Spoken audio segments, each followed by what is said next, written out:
Gna gna gna, les Européens, ils interdisent la climatisation pour des raisons environnementales, c'est complètement stupide. Ça fait plusieurs fois depuis un moment que y a des gens qui me parlent de ça. Ça me fatigue un peu, honnêtement. Si je regarde sur l'internet chinois, c'est pareil, t'as des tas de gens qui font des vidéos gigantesques pour dire gna gna les Européens, à quoi ça sert d'avoir la technologie si on se l'interdit pour des raisons écologiques. J'ai fait une petite recherche rapide pour rester dans le concret, qui confirme plus ou moins ce que je pensais. Et je vais la partager avec toi, donc je vais te lire quelques petits passages, je vais essayer de faire ça rapidement. Alors la phrase la plus importante. Pour aller droit au but, il n'existe aucune interdiction générale ou nationale de la climatisation en France ni en Europe. Interdire la climatisation pour raisons écologiques, ça n'existe pas. Point. Personne fait ça. Y a pas une loi qui dit ça, y a pas un texte qui dit ça. On dit jamais c'est pas bon pour l'environnement alors on va pas le faire.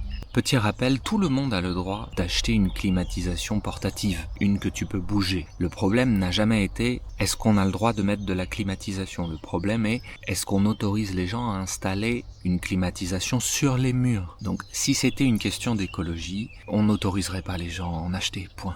Première raison évoquée à l'interdiction de l'installation de climatisation, la protection du patrimoine et de l'esthétique. C'est le sujet du visuel. Si vous habitez dans le centre-ville d'une ville historique, comme Paris, Lyon, Bordeaux, ou à moins de 500 mètres d'un monument historique, l'architecte des bâtiments de France doit valider vos travaux. En gros, on est un pays qui a beaucoup d'histoire, comme beaucoup de pays, mais on essaie de protéger l'architecture de notre pays parce que c'est aussi pragmatique. Il y a énormément de touristes qui viennent en France justement parce que ça a cet aspect. Si on commence à autoriser la climatisation partout, bien sûr ça change l'aspect visuel des endroits. C'est un débat. Je dis pas qu'il ne faut pas le faire, moi en fait ça ne me regarde pas, c'est pas moi qui prends les décisions, mais l'idée est, on a fait le choix de protéger l'aspect visuel de nos villes, et donc c'est la première raison pour laquelle on interdit l'installation de climatisation à l'extérieur. Deuxième raison évoquée, la vie en copropriété et la loi. La copropriété, c'est le fait que par exemple tu aies un appartement, et il y a plein d'autres gens qui ont un appartement autour de toi, dans le même bâtiment. Vous êtes copropriétaire du bâtiment, du couloir, etc.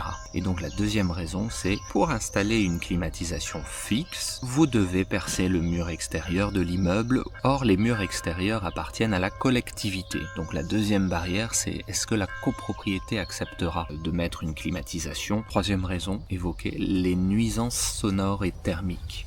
Vis-à-vis des voisins. L'habitat européen est dense, les unités extérieures de climatisation font du bruit et rejettent de l'air brûlant. Dans des cours intérieures d'immeubles ou sur des balcons proches, cela crée rapidement ce que le droit français appelle un trouble anormal du voisinage. Tu mets une climatisation, la climatisation rejette de l'air chaud. Ton voisin va sur son balcon, il se prend l'air chaud dans la face, ça le gêne, ça le dérange, voilà. La dernière raison que j'avais vue en ligne et qui n'est pas écrite ici, c'est la planification énergétique. Quand on a fait des grands programmes pour la gestion de notre énergie, la production, etc., bon, c'était il y a un moment déjà, ces vagues de chaleur très violentes et très fréquentes n'existaient pas encore. Donc maintenant, on réalise que ça devient un sujet, mais à l'époque, le sujet c'était surtout comment on se chauffe, pas comment on se refroidit. On est dans un pays où il faut débattre, il faut voter des lois, et donc ça prend du temps, ces choses-là. Et à chaque fois qu'il y a une vague de chaleur, les gens commencent à se dire, peut-être qu'il faut qu'on fasse un texte pour changer la loi sur ce sujet. C'est comme ça que va la vie. Je crois pas que les gens soient à dire non, on va pas mettre des climatisations parce que c'est pas écologique. J'ai jamais entendu ça. Les gens se disent surtout peut-être qu'on va pas mettre de la climatisation parce que le premier sujet c'est l'isolation. Si nos appartements, si nos logements sont mal isolés, ça vaut peut-être pas le coup. J'ai vu un gars un ingénieur, parle beaucoup d'écologie il y a pas longtemps, qui a dit que mis à part le gaz qu'on met à l'intérieur des climatisations, qui est vraiment pas bon, il n'y a pas vraiment de sujet écologique vis-à-vis de la climatisation, surtout en France.